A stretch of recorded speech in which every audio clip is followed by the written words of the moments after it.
اگر د نړۍ په څېر تاریخي لنډي کوتل بازار باچا خان څلور لارې کې ځایي ځوانانو لخوا د مورنیو ژبو نړیواله ورځ ولمانځل شوه. غونډه کې شاعرانو، سیاسي ګوندونو مشرانو او ځایي ځوانانو شرکت وکړ. ویناوالو زیاته کړه چې پښتو دې باید د نصاب برخه وګرځولی شي او له حکومت یې ګیله وکړه چې ولې اسکولونو کې ماشومانو ته پښتو کې زده کړې نه ورکوي.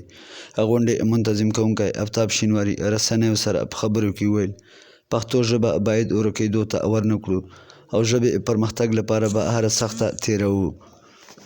بسم الله الرحمن الرحیم. لکه څنګه چې تاسو ته پته ده چې 21 فروری د مورنیو ژبو نړیواله ورځ په عالمي سطح باندې لمانځل کیږي.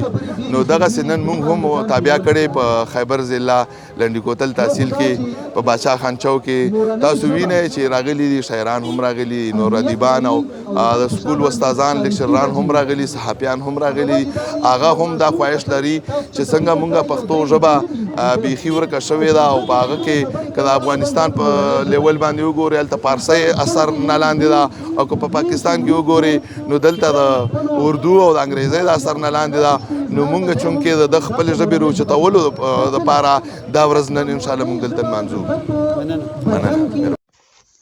په یاده غونډه کې قرارداد هم وړاندې کړی شو ترڅو پښتو ژبه تر 12 ټولګي پورې لازمي وګرځولی شي.